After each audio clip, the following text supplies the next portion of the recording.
Welcome everyone for this webinar series on acoustic, thermal and mechanical metamaterials. Today we have the great pleasure and honor to welcome Professor Habib Ammari from the Department of Mathematics at ETH Zürich, and Habib is going to talk about wave interaction with subwavelength resonators. Professor Ammari. Thank you very much, Sebastian. It's my great pleasure to be here. I'm so delighted to show you what we have been doing on this wave interaction with subwavelength resonators.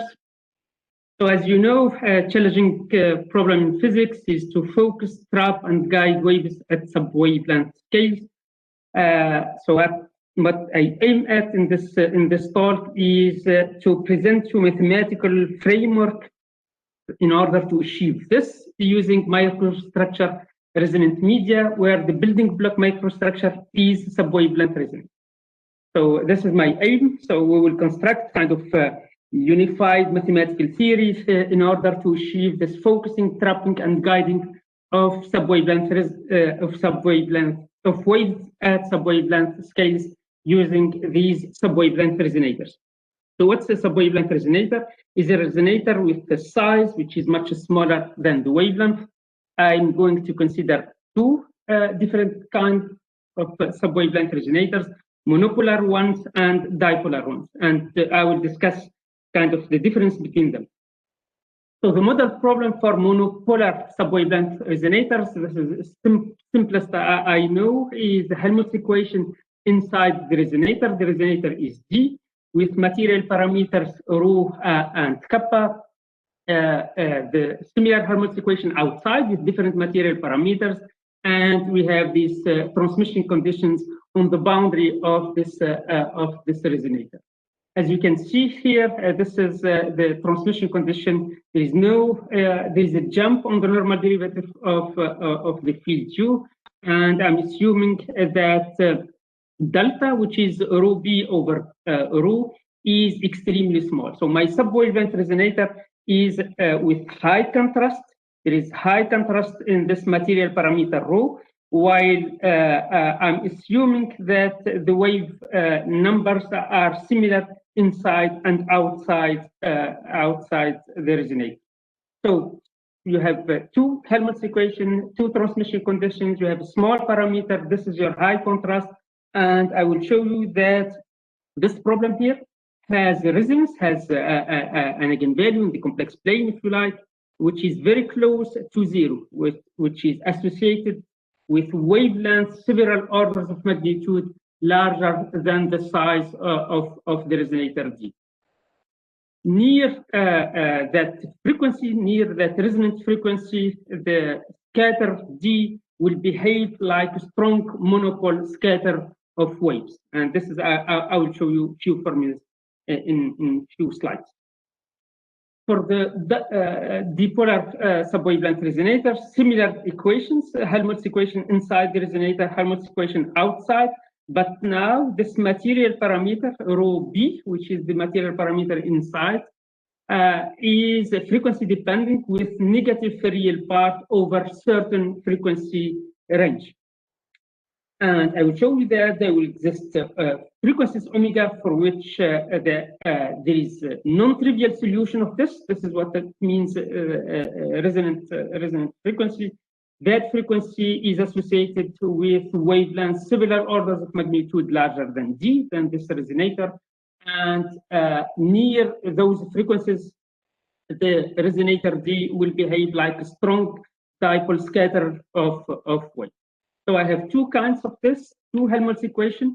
Here there is high contrast, and here there is one parameter which is taking negative values. Sounds good? So in terms of applications, this corresponds to bubbles, and the resonant frequency is corresponding to the mini-earth resonant frequency.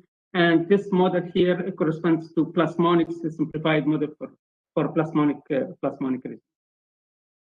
Very good. So before this, let me kind of recall you two basic or key concepts in wave propagation and imaging.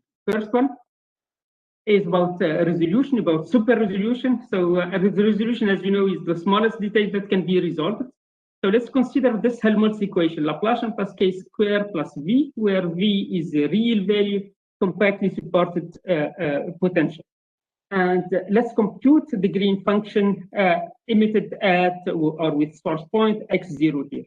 If we want to reconstruct the source of the green function here from measurements far away from the support of v, then the best thing that you can do, if you don't have any a priori information, is to minimize the discrepancy between the green function at x and the green function at x0. You minimize the discrepancy between the measurements where y is on the boundary of some sphere where you are making measurements. So minimizing this quantity here is exactly the same as plotting this imaging function, which is the imaginary part of the green function, g. And it turns out that, of course, this green function attains its maximum when x is equal to x0. So if you plot this guy here, you take the point where it achieves its maximum, it attains its maximum, and that point is the source x0 you are trying to find. And it turns out that this imaginary part of the green function through this Helmholtz-Kirchhoff identity is nothing else than complex conjugating the data and back propagating this inside the medium. So we have the pleasure to have Matthias here, and he is one of the key players with this formula for imaging. Okay, so this tells that the resolution is determined by the behavior of the imaginary part of the green function of the medium.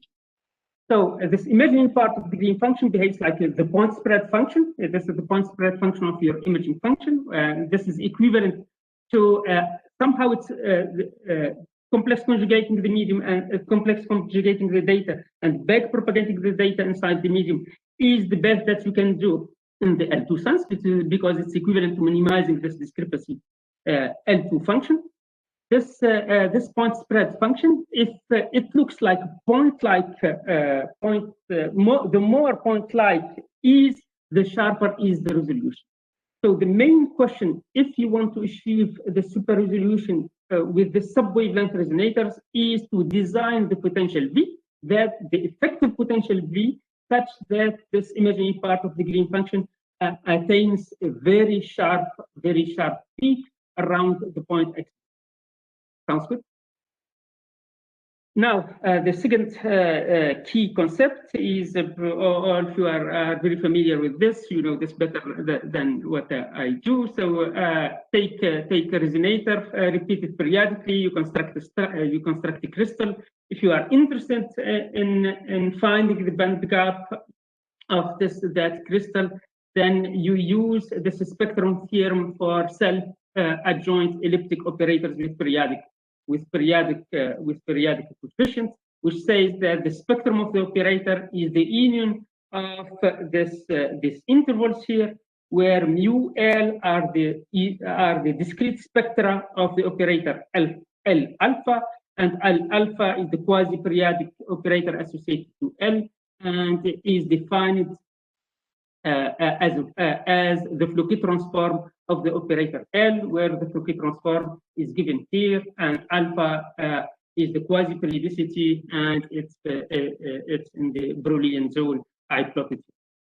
So when you plot, let's see what we want to do. We want to do that such a crystal, when you use the sub-wavelength resonators, you can open band gap at the sub-wavelength region. So this is the first curve. This is mu1 as a function of alpha, and you plot it because of the symmetry in the structure. You plot it from the point M to the point gamma to the point X to the point M, and it's here. And if it does not intersect with the second one, then you have a band gap opening.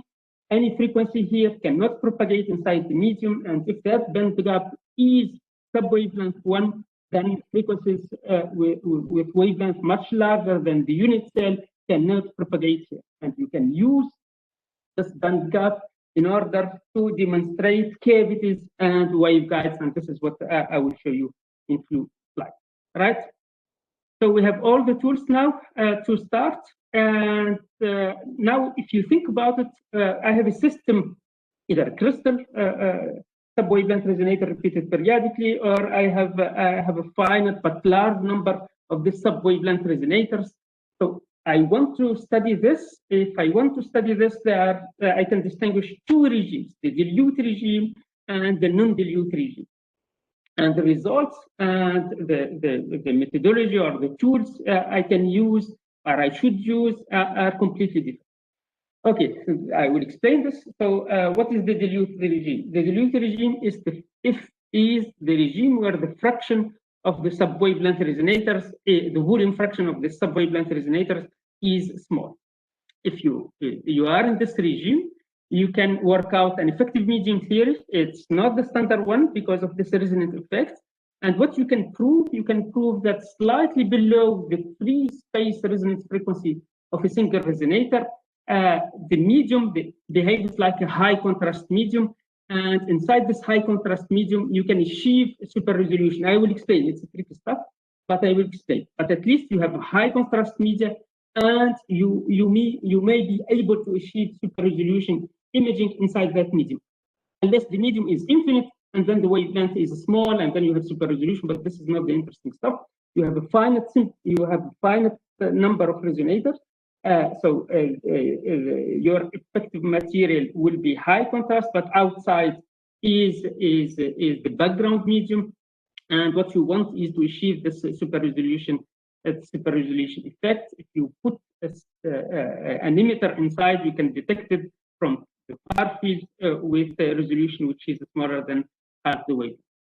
Okay, I will show you also that slightly above the free space resonant frequency, there is a sub-wavelength band gap opening.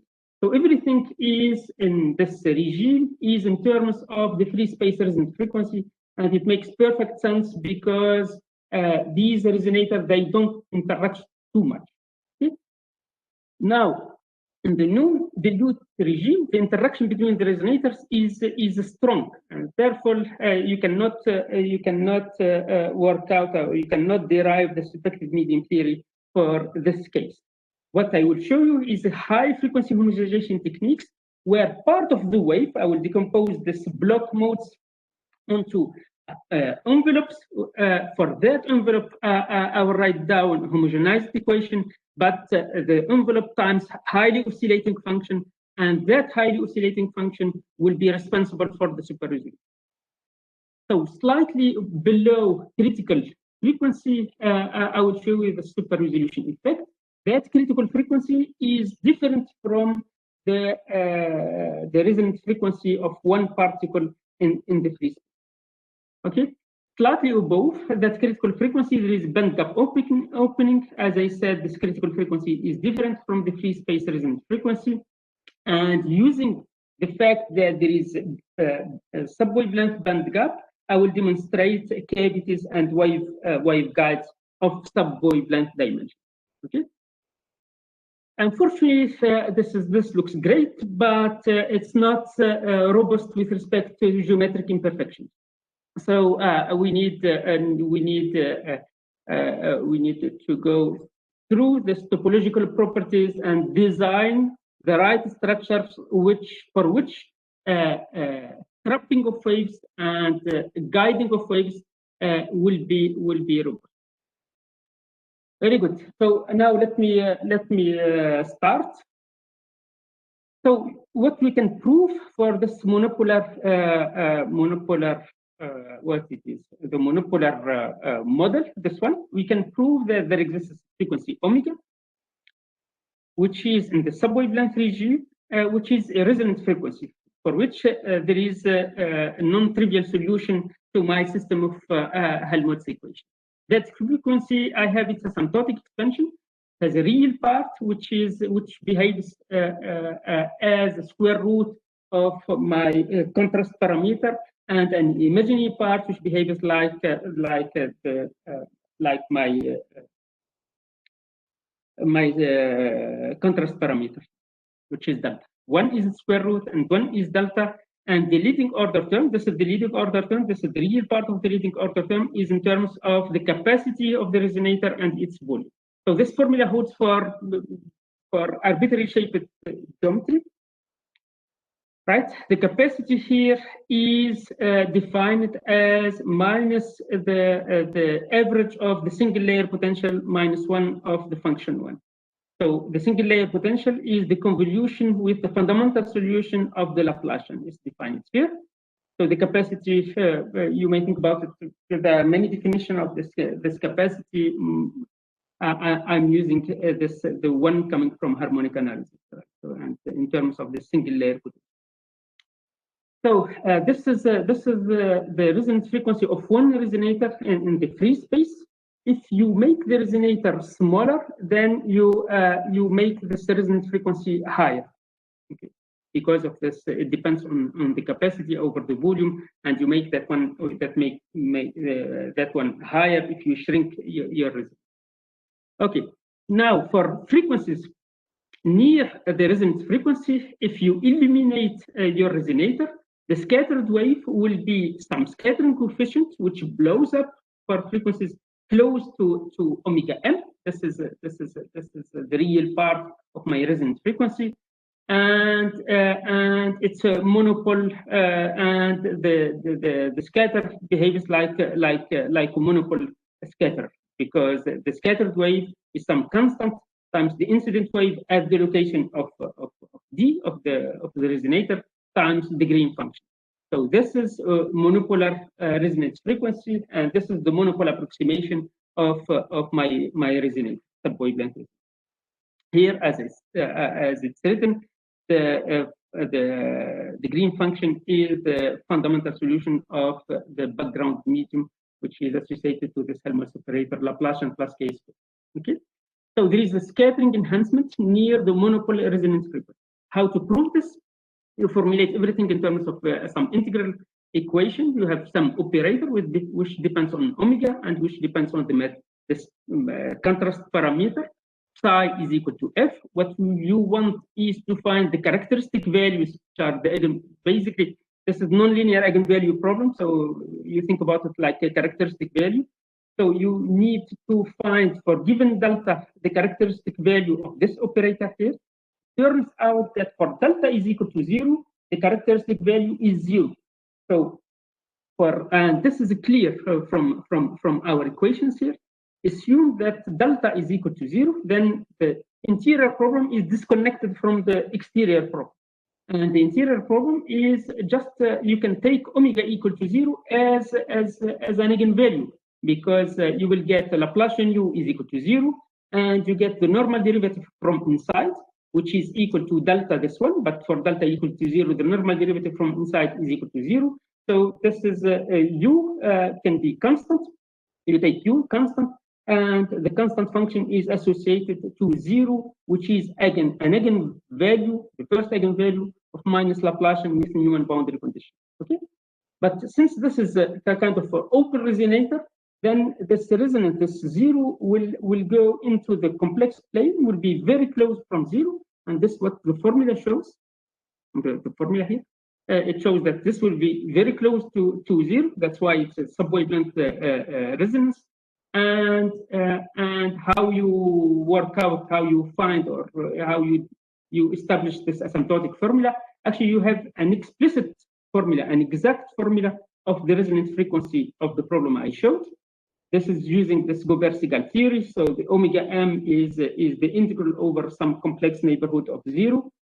This guy here, you take the trace, you get scalar. And what you do is now you need to expand this operator uniformly in omega in terms of delta. And then you will get an asymptotic expansion of this guy. So you get that formula. How we compute this resonance frequency, we compute them as characteristic value, characteristic eigenvalues, and we compute them using the Miller method, which is the best I know for computing this characteristic. Very good. Now, okay, let me go back to this dilute regime. So when you take a large number of small subwavelength resonators, and you excite this large number of small subwavelength resonators with the frequency which is slightly below the monopolar resonance frequency omega m, then you can show, I will show you in 1 minute, that this large number of small subwavelength resonators act as medium with high contrast effective kappa, and in which the super resolution is achievable. Here there is a plot of the imaginary part of the green function, which corresponds to different volume fraction, and you can see that it's getting sharp, its imaginary part is getting sharper and sharper. Okay, so I'm taking the average here on something I will explain later. Sounds good? So this is the imaginary part of the free space green function, and this is the imaginary part with this large number of small subwavelength resonator, which corresponds to volume fraction, which is of order 2 to the power 2 times 10 to the power minus 4. This is 3. Okay. Now, in this dilute regime, when excited slightly above the monopolar resonance frequency, a large number will act as a medium with negative effective kappa parameter, and therefore you have the subwavelength band gap opening. There is no propagation for any frequency here, cannot propagate. Its green function is exponentially decaying. Sounds good? Why this is true? Because we derived this effective operator, which describes this large number of subwavelength resonators in the dilute regime. This was work with Heisen, and we can describe this large number of subwavelength resonator with this effective operator. So it's Laplacian plus k squared plus v. So v is the effective potential, which describes how waves are scattered by this subwavelength resonators. It has a form. It's written like this. It depends in terms of omega. It depends on omega as 1 over omega m over omega squared minus 1. So as you can see, if omega is very close to omega m, v becomes very large. If it's above, this is positive, and it's below. If it's above, it's negative, and it's below, it's positive, right? Times some factor, which depends only on the size and the number of subwavelength resonators, times some function v, which depends only on the distribution of the centers of the subwavelength resonators. So it does not, the distribution does not need to be Fourier. Sounds good? So for omega slightly below omega n, as you can see, your medium has high contrast effective kappa. If omega is slightly above, your medium has a negative effective kappa. This theory does not hold at omega equal to omega m, and because when you get out one resonator or you add one resonator, the resulting scattered field is changing, and the change is order 1. So there is no hope to pass to the limit and describe this in terms of some effective operator, because the result depends on the number of resonators, and the effect is of order 1 if you add or you get out one of these resonators. Sounds good? Now let me explain this. I was claiming that when you have this high contrast media, you can achieve super resolution. So let me explain this mechanism. So think about this medium here, my effective medium here. As I said, V is very large. Outside, this is compactly supported. Its support is the support of is the region where all your resonators are. Okay. So let's make model decomposition of this effective green function. Okay? It can be done, but it's not trivial because the problem is non-Hermitian. This is non-Hermitian system, so there is a mixing of modes, and the decomposition, the model decomposition of a G is not trivial task. Okay? But assume that this is done, and this is what we know how to do it. This is we did it. Now, if you take point source x0, and this point source is interacting with this resonant structure, what it will do, this point source, will excite modes in the decomposition of this green function. If it excites modes which are highly oscillating at subwavelength scales, then these modes are subwavelength resonance modes. Okay. If they are excited, they may dominate over the others in the model decomposition, and therefore the imaginary part of your effective green function may have sharper peaks than, or may have sharper peak, it's only one, than the free space one due to these excited subwavelength resonance modes. Okay? Therefore, if you think about it, so everything is in terms of the imaginary part of G. You make it model decomposition for some discrete frequencies. You may excite, given the contrast for some discrete frequencies, you may excite these modes, the model, the modes of the effective green function, and therefore these modes, if they are high frequency modes, and they dominate over the expansion, then the imaginary part of G will have a sharp. So this is the mechanism, and if you think about it, then the super resolution is only limited by the resonance structure, the size and the distribution of this resonance structure, as you can see here, okay, in this effective potential, and the signal to noise ratio, never limited by the wavelength. It occurs only for a discrete set of frequencies, or you can do it in the other way. If you are given the frequency, it occurs only for discrete sets of contrast material parameters.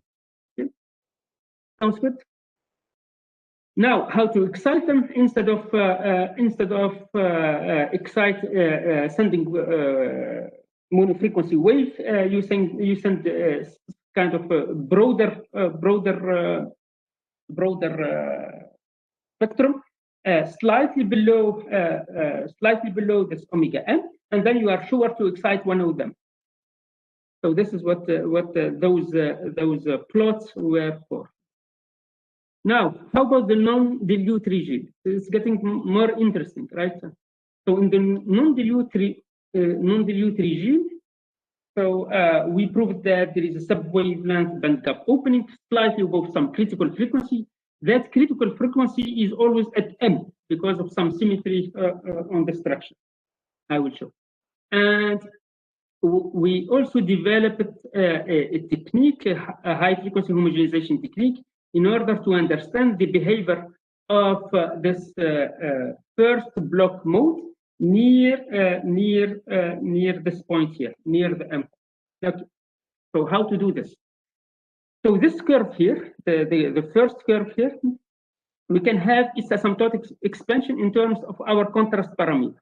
So we can prove that for all alpha non-zero, not here, for our alpha, except for alpha in small neighborhood of 0, then omega 1 alpha, this first curve, this first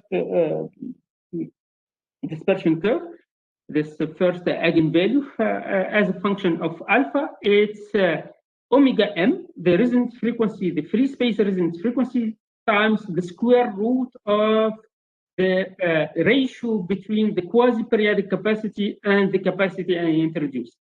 So the capacity, as I said, was introduced as for one particle, was introduced as minus the single layer potential minus 1 of 1. The quasi-periodic one is you replace the single layer potential by the quasi-periodic single layer potential.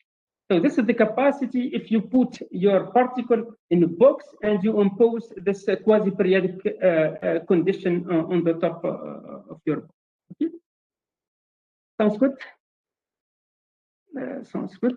Okay. Now, as I said, if D has some symmetry properties, the subwavelength resonator has some symmetry properties, then omega 1 alpha, this first curve here, attains this one here, attains its maximum at the point M, always, which corresponds to this to the point M is the corner of this Brillouin zone, and corresponds to this critical angle, which is pi in dimension. More importantly, this quasi-periodic capacity is quadratic form in alpha. So around this alpha star, if you compute the asymptotic expansion of the capacity of alpha, where alpha is close to alpha star, this you will get this quadratic form, which is negative semi-definite function. Okay. What it does mean? It does mean that it does mean what? It does mean if you are interested in the behavior of the associated block mode, this first block mode, near these frequencies, near this quasi-periodicities here, near alpha star, which is pi, pi, pi, as I said, then you can prove that this first mode, the first block mode, behaves, can be decomposed into two: macroscopic behavior times some microscopic behavior. The microscopic behavior, this is a function which is oscillating at the scale of the crystal, and this guy here is plane wave solution to this Helmholtz equation. So this is the envelope. The envelope is solution to some effective equation. The effective equation is the Helmholtz equation. And it turns out that, as you can see from here, if omega is larger than omega star, this is negative. So that plane wave is an evanescent one.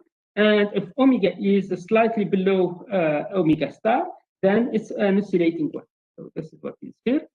So you take beta, the difference between these, between the frequency and the critical frequency omega star. If it's negative, then your plane wave is exponentially decaying or growing, and you are in the band gap. And if it's positive, then your plane, you have a plane wave block eigenfunction. The envelope is just a solution to the Helmholtz equation. Now, if you look why we can observe super resolution in such crystals, even when there is a strong interaction between this elementary cells, it's because of this function S, which is oscillating at the scale of the microstructure, right? So S, this microscopic oscillations of the field at the period of the crystal justify somehow the super resolution phenomena which you can observe here, but not the envelope. So basically what I want to say is when there is a strong interaction, there is no effective medium. The effective medium is only on the envelope part of this block mode. Here is some numerics. As you can see, this is the behavior of this is a plot for the first block mode. As you can see, the envelope is a plane wave. And here, these ones here are the oscillations which are coming from this function S, and they are oscillation on the scale of the crystal, of the units. Okay, now we have subwavelength bandgap opening in these crystals, and what I want to do is to use the subwavelength bandgap opening in order to demonstrate cavities and wave guides of subwavelength dimension. So let me start by the cavities. So in order to trap waves at subwavelength scales, what you can do is just to modify the size of one resonator. So this is the story. So you can create a detuned resonator with an upward shifted resonance frequency within the subwavelength bandgap. Otherwise, it's not a guided mode. It's not a defect mode. And what you do is the following. In the dilute regime, because of this weak interaction, you decrease the radius of one resonator. Just decrease the radius of one resonator, you will create defect mode inside the bandgap of the structure. Right? In the non-dilute regime, because of this strong interaction, you increase the radius of one resonator. Okay. So how you separate this dilute regime from the non-dilute regime? It's the shift happens at when the resonator radius is equal to the resonator separation. So if the resonator radius is equal to the resonator, if it's larger than the resonator separation, then you are in the non-dilute regime. If it's smaller, then you are in the dilute regime. Okay. If it's equal, I don't think that you can create a defect mode like this. And how we prove this? We derive a formula for the defect mode. So omega epsilon is when I change slightly the radius of one resonator inside this crystal. We have a formula for it, and it behaves like the exponential of this thing here.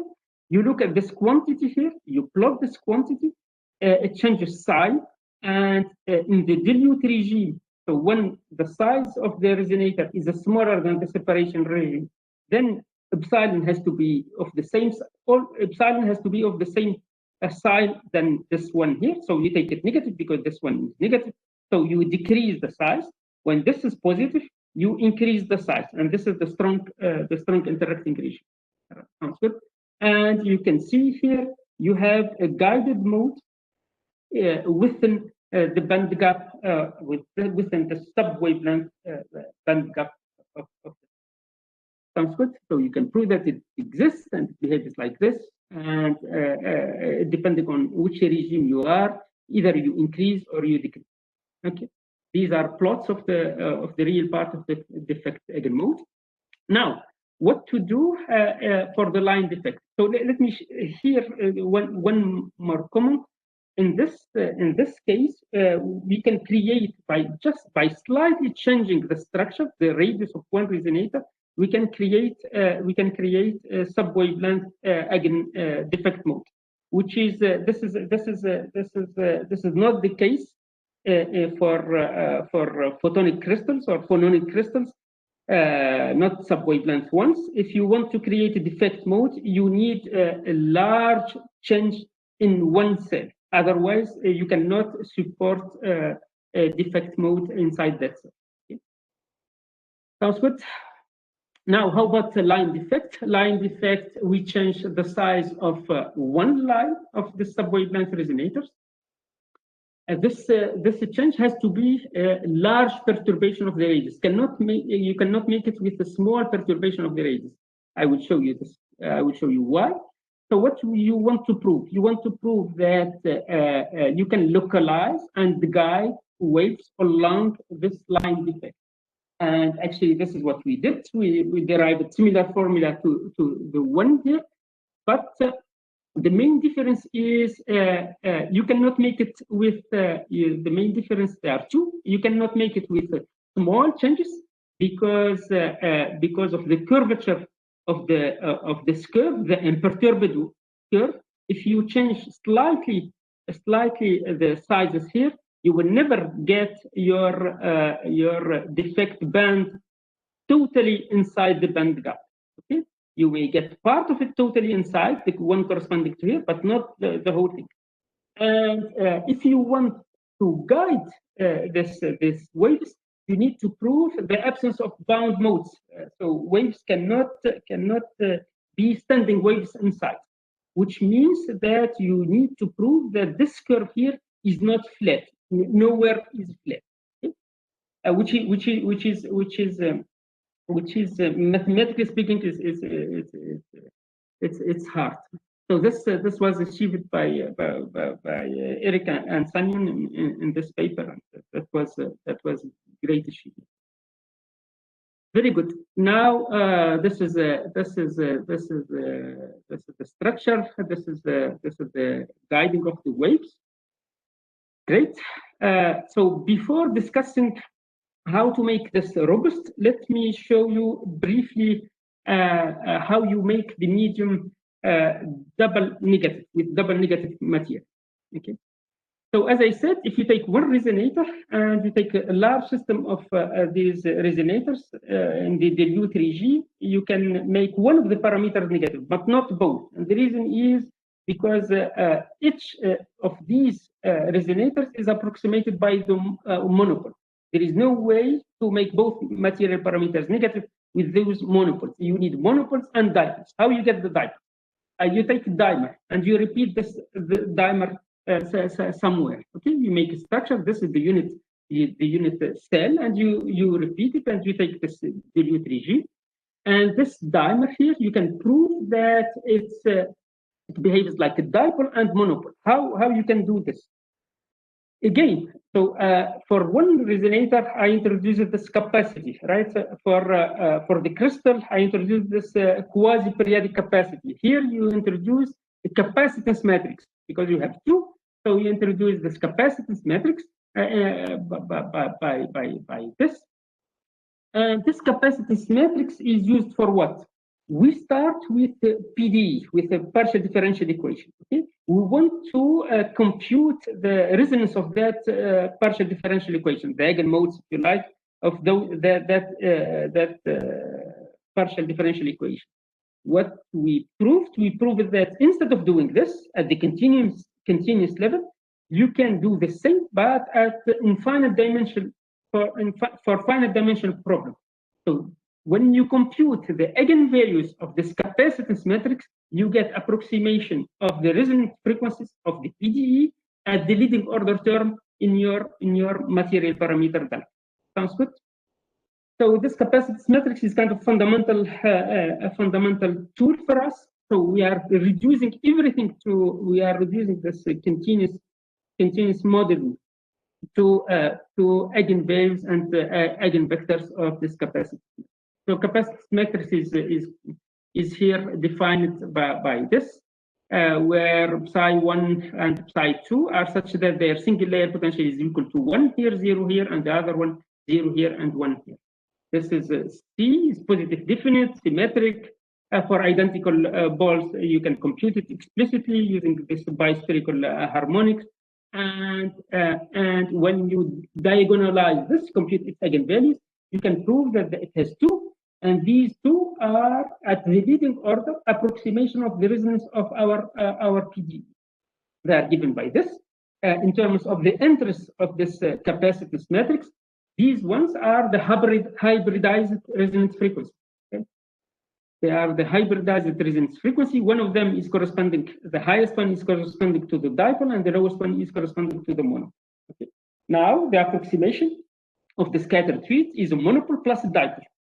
Okay. And you can make both of these coefficients negative because we have all the formula, we know explicitly what they are, at least at the leading order in the contrast parameter delta. You can make both of them negative for some small band of frequency. Very good. So now it's time to show you the topological properties of subwavelength resonators. So let me start with this honeycomb structure. Okay? And compute the band structure of this honeycomb lattice and the band structure of a rectangular array of subwavelength dimers. I repeat the dimers. I get my crystal and I compute and to compute the first 2 bands. The first 2 bands here, they are separated from the third one, so there is band gap opening, and these 2 here can never intersect each other. While for the honeycomb structure, they intersect each other at the point, the symmetry point K. This behavior here, you can prove that it's the singularity when they intersect each other. It's a conical singularity, and therefore you have the Dirac cone at this alpha star corresponding to the K symmetry point. Sounds good. So this is what we proved in this paper, that the first curve it behaves like this. The second one it behaves like this, and then you can see in this red terms that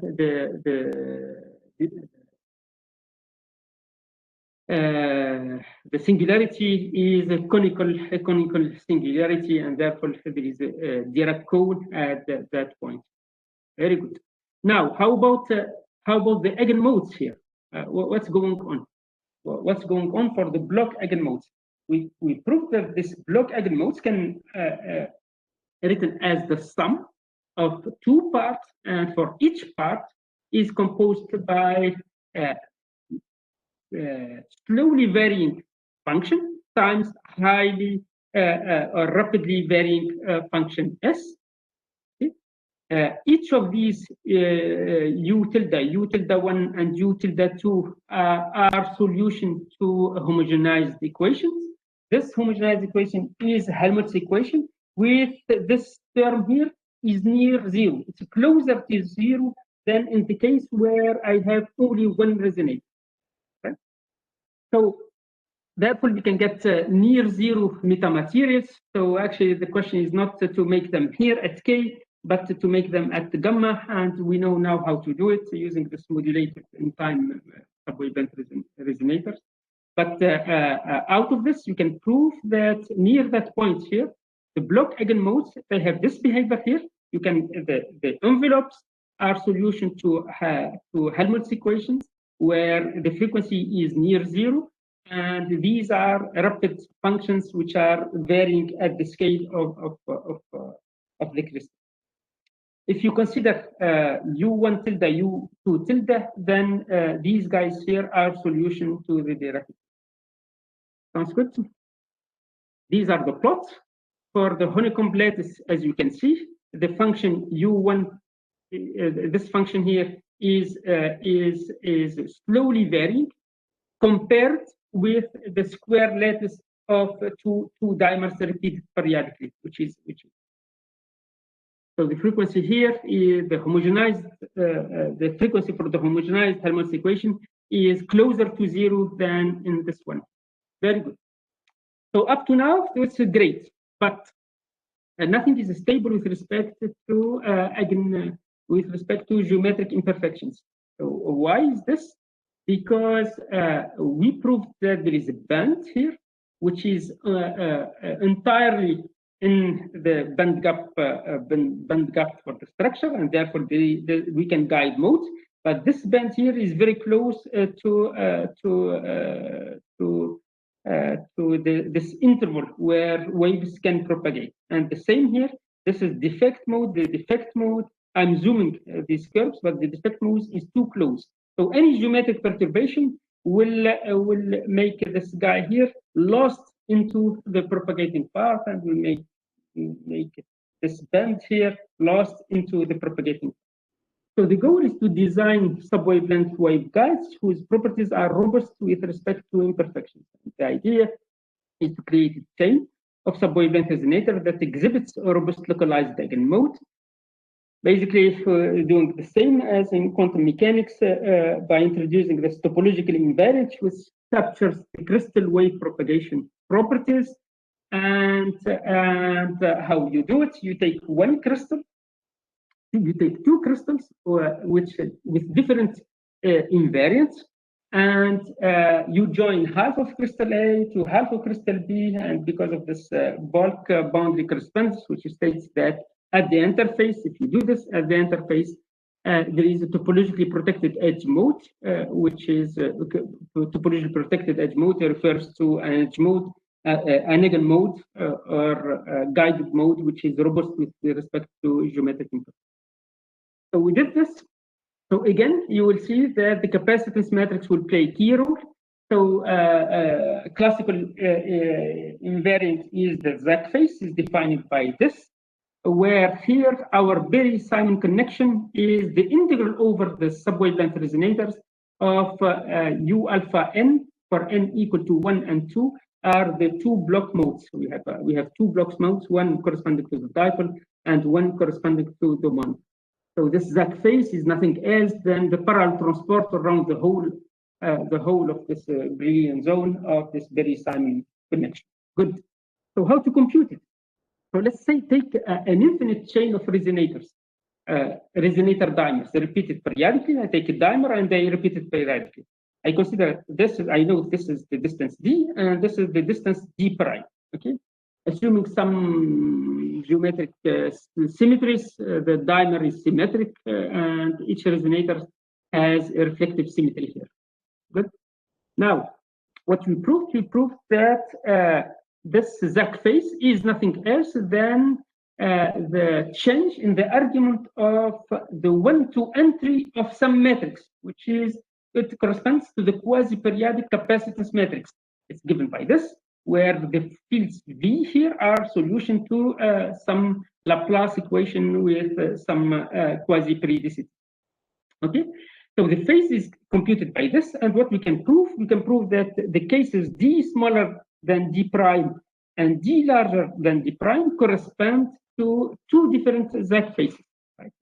In the dilute regime, we have a theorem. We can prove that the phase case, this Z phase is equal to 0 if D is smaller than D prime, and is equal to pi if D is larger than D prime. There exists band gap for all D different than D prime, and there is a degeneracy precisely at D is equal to D prime. There is a dispersion relation. The dispersion relation has a Dirac cone at alpha equal to pi, and there is a band inversion. So everything is around this band inversion. So for this case, D smaller than D prime, you have the monopole first. This is the first curve, and this is the second one, the dipole. And when D becomes smaller than D prime, then these first and second eigenmodes they swap.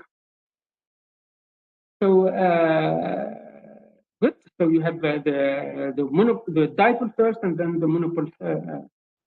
Okay. So now, how to construct a topologically protected mode? So you take a finite chain of resonators, one with this Z phase equals 0, one of this Z phase is equal to P. Let's make it a finite one. Then the capacitance matrix, the eigenvalues of the capacitance matrix are the eigenvalues of the structure. Okay. When you have n subwavelength resonators, you have n resonance, and you can prove that this capacitance matrix has the chiral symmetry. It has odd number of resonators and therefore odd number of eigenvalues. The middle frequency, the mid gap one, is robust to the imperfection. So maybe I show you numerics. So this is the mid gap eigenfrequency for this structure here, and this one is when you take just a chain of one resonator repeated periodically. So you get and you change the size of one resonator. So this figure corresponds to this thing here. Okay? Of course, you get some guided, some defect modes here, but that defect mode is not stable, and you can see because if you make some changes in the position of this resonators, this mode is lost into this bulk part of the system. While for this chain, this half chains of subwavelength resonators with different Z phases, it's always in the middle. Okay. So what maybe a few more minutes, Sebastian, then I will pass to the conclusion. So for this finite chain, we can take the resonators dilute, and if we take them dilute, then what we observed that this capacitance matrix, we cannot use the nearest neighborhood approximation for it, because the nearest neighborhood approximation of the capacitance matrix is to put the off-diagonal terms to 0. And it turns out that our capacitance matrix does not give an accurate, if we put this to 0, this is not an accurate approximation of our capacitance matrix. So there is significant difference between classical wave propagation problems and topological insulator theory in quantum mechanics, because in quantum mechanics, you can use this nearest neighborhood approximation. It gives you accurate approximation of your Hamiltonian, while for our case, for this classical wave propagation problems, using nearest neighborhood approximation for the capacitance matrix is not good. Okay, so the capacitance matrix, let me recall you that it does make the job. It reduces the PDE to an eigenvalue problem. Okay, the eigenvalue problems of this capacitance matrix are accurate approximation of the resonance of our PDE. Okay, so now there is a second approach, and this is what Bryn and Eric did. These two fantastic students I had. They did, of course, the first part, and this was their work, and where they are here, and the paper just came out. And they did the second approach, which is the following. For creating the robust localized subwavelength modes, starting with an array of pairs of subwavelength resonators, and then known to have subwavelength band gap. We need to start always with structure with subwavelength band gap, and then make a dislocation. Okay? And as this dislocation parameter, as this D goes to infinity, there is a mid-gap frequency appearing from each edge of the spectrum, and its convergence to one single value within the subwavelength band gap. That one, it corresponds to localized and robust mode at the edges of these two half infinite or half infinite states. Okay, I was planning to discuss this dipolar subwavelength resonance. So basically, this is an old story. We have similar things. We know We know how to approximate the resonance. We know how the field is behaving. We know how the field is blowing up when we take two resonators excited at near their resonance frequency. The field here is blowing up. We have estimates for that, and we have been developing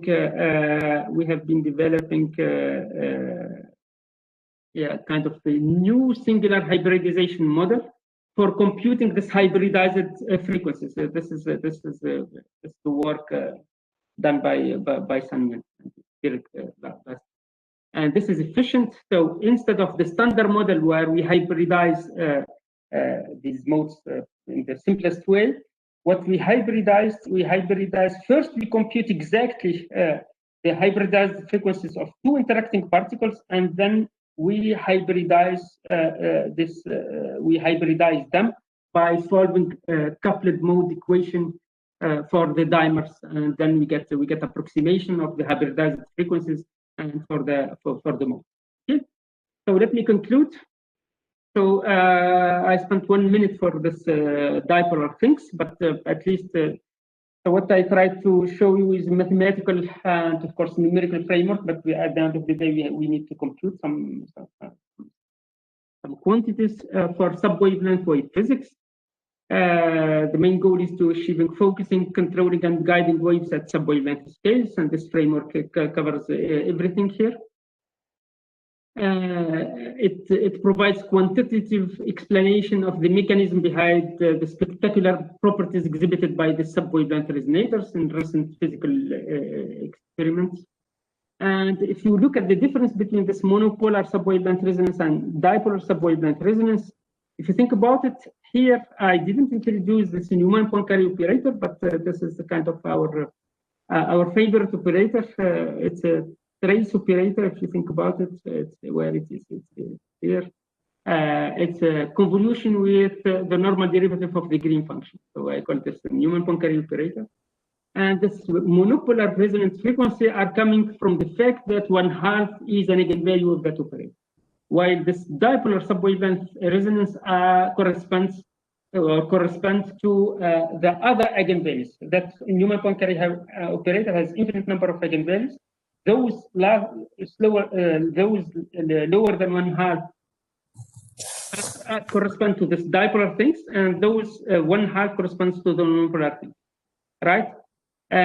The eigenspace for 1/2 is the number of connected components. So that's why I was saying that if you have n subwavelength resonators monopolar, you have n resonance, while here you have an orthogonal base of your space. You have infinite number of them.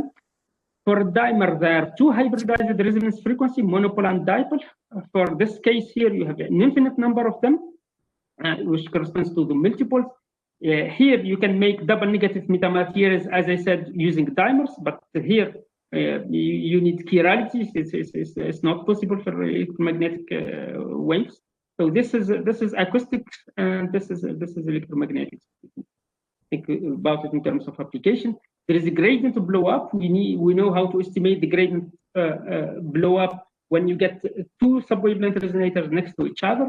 And here there is blow up near all the hybridized resonance. One more slide and I'm done. So we are very much excited about this opening of avenue for understanding the topological properties of Hermitian. I only showed this Hermitian, but we did some work on this non-Hermitian systems, and now we are completing some works on time modulated things and relating everything together. So we got kind of very excited about this. So for classical wave propagation problems, we start with PDE, while for quantum mechanics, we have Hamiltonians. Here we have our tool, which is capacitance matrix. This is what we introduced. We can compute it for dimer, it's for quasi-periodic structure, for finite chain. It's a discrete approximation of the differential problem. It's resonant frequency. It gives you the resonant frequencies and the block eigenfunction. Okay. In the Dilute regime, we need to work out an approximation of the capacitance matrix, while in quantum mechanics, you use this tight bending model.